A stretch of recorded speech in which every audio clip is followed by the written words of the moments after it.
What would you do if a vampire moved next door to you? I think I'd probably buy a whole bunch of really bright UV lights and turn them on and blare them at that house every single night.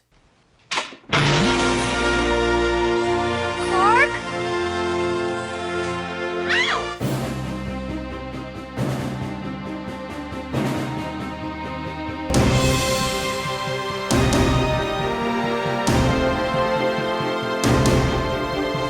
Welcome to Durbania, I'm Durbin, and this is my theological analysis for 1985's Fright Night. I haven't seen the new version of this, but the 1985 version was fun. I watched it because I did this really cool thing over on Drumdum's channel. Super excited that Lee invited me over to be on his channel and to talk about some of the horror movies I've been watching leading up to Halloween. So thank you so much for that, Lee. That was awesome to get to be on your channel.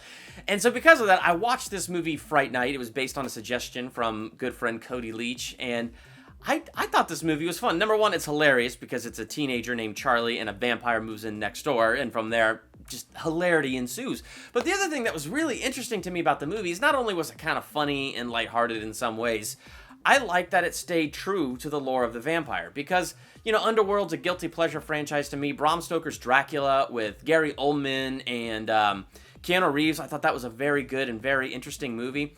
But what's interesting to me about vampires is the lore, because I think it comes across the picture of what the vampire represents.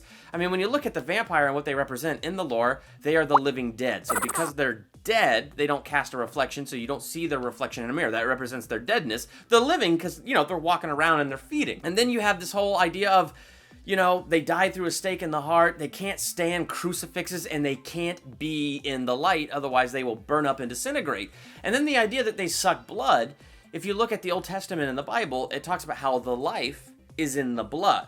And so what the picture of the vampire being the bloodsucker is they're the life sucker. That's what they want. They want to suck the life out of you. And the idea that a vampire doing that leaves the other person a vampire like them, it's like the vampire feeds off their life and sucks their life and leaves them dry and empty. In other words, they just seriously become the living dead because the life got sucked out of them. So that interesting picture of a vampire and what a vampire represents, it fascinates me. The other thing that fascinates me about vampire lore, they can't come into your house unless the lawful owner of the house willingly invites them in. And that by far is the most interesting thing about it. Because what does that mean? That means now evil has to play a game. And in that game it plays, it has to come across seductive, it has to come across desirable, it has to come across as something that it's not, so that you will let it come into your life.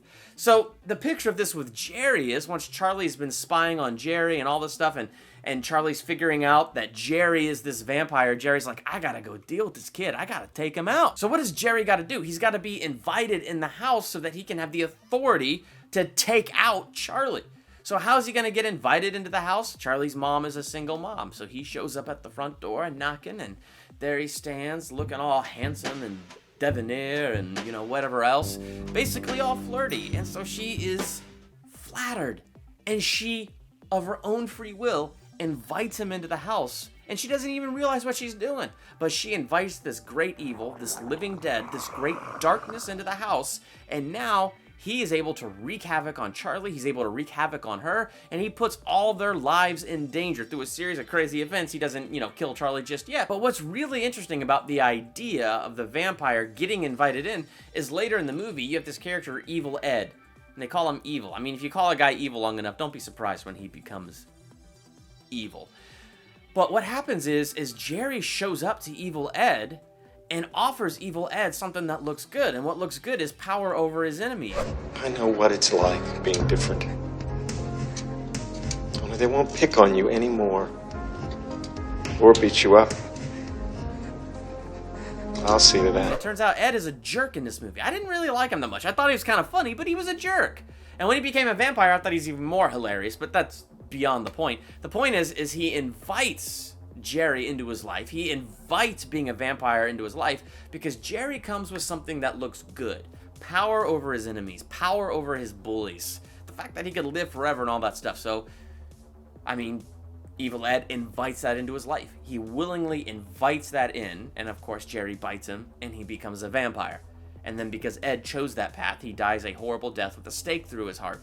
would not have happened if he had not done that. Length of days with an evil heart is nothing but length of misery, and he would have found that out in time anyway. But the point is, he tied himself to a master who didn't care about him at all whatsoever. Charlie's girl Amy gets bit by this vampire. Why? Because Amy literally invites him to do it. He seduces Amy. This is the parts in the movie where your kids definitely should not watch, because it does get a little dirty. The point of that dirtiness, though, is when you look at it, that's what evil's doing. It's being seductive, and it's seducing her. And the interesting thing about Jerry and Amy is, Amy knows he's the devil, basically. Amy knows he's evil. Amy knows nothing good could come from Jerry. But Jerry is so hypnotic. And he hypnotizes her. He's so hypnotic, he's so seductive, he's so tempting to her that she concedes and she lets him bite her. She invites him in and basically invites this vampire to be her master. I mean, to this point that when Jerry can't touch Charlie, he commands Amy to go kill Charlie, and she doesn't have the free will to say no, because she willfully surrendered that when she, of her own free will, invited him in. That's what darkness does. It tempts you with a thing that looks good to you. It comes in to seduce, and then it takes control. It wreaks havoc. Once it gets the entrance and it has the authority, it takes it, man. It takes it. And so how does Charlie get rid of this thing? Well, when he shows up at the vampire's house, the vampire can't touch him because he's holding up a crucifix. Here was another thing that was interesting about the vampire lore and where this took the lore. You have to have faith for that to work, Mr. Vincent. It's not just the crucifix that freaks out a vampire, it's faith. It's the faith in the light. It's the faith in the power. It's the faith in God that made Jerry back off. And in the end, the way they defeated Jerry and freed Amy from the bondage is they shined the light on him. And when the light was let into the darkness, the light burned him up into nothing, and Amy was set free, and they were set free of the stronghold of him being in that neighborhood. Hebrews 11:6 says, "And without faith it is impossible to please him. For he who comes to God must believe that he is," in other words, that he exists, "and that he is a rewarder of those who seek him." Go to Mark 11:24 and 25. Jesus talks all about how with faith we can move the mountains in our lives. And not like those literal mountains, but those mountains of things that just look so big to us, those things that we can't get over, those things that are strongholds in our lives. He says we can move those mountains with our faith. But it's this faith in him. It's this submitting to him, which requires an act of vulnerability because it's a surrender. Jesus says, "Behold, I stand at the door and knock. If anyone hears my voice and opens the door, I will come into him and will dine with him and he with me." He's not coming there to seduce us. He's not there to be something that he's not. He's not going to force his way in. He's not going to knock the door down. It's an invitation. And what gets hard about that invitation is when we've let the vampire in, when we've let the bloodsucker in, when we've let the darkness in, often there's an embarrassment because now it's an act of vulnerability. You're coming in and you're seeing the mess that's in here. And not only is he coming in, he wants to shine the light on the mess. And how embarrassing is that? It's a mess. This is all darkness inside. Now you want to shine light on it? I don't think so. But the light of God is not trying to give you this judgment and make you feel horrible. The light of God wants to burn that junk away so that you could be this new creature free of the darkness that is in there. He doesn't want the darkness to have any hold over you or have any place in your heart, and he wants his light to come in and break it off.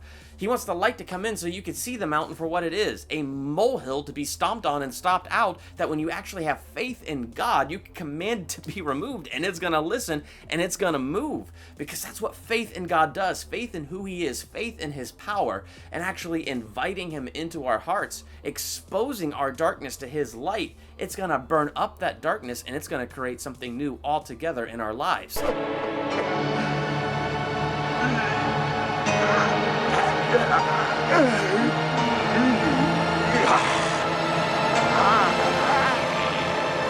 So that's how you get a vampire out. You shine the light on it. You don't get afraid of what the light's going to expose. You let the light in and let the light burn up that darkness and let the light now become the ruling factor. If you saw Fright Night, what are your thoughts of this movie? If you saw the new one, let me know if I should see that too. Let me know in the comments. While you're there, hit the subscribe button to become a Durbanian. Next to the subscribe button is that bell. Click the bell so you're notified the moment I drop new videos. And be sure to check out my other theological analyses, movie reviews, ranking videos, trailer reactions, so much more. Check all of that out here on Durbania. I'm Durbin. Thank you for checking out Durbania.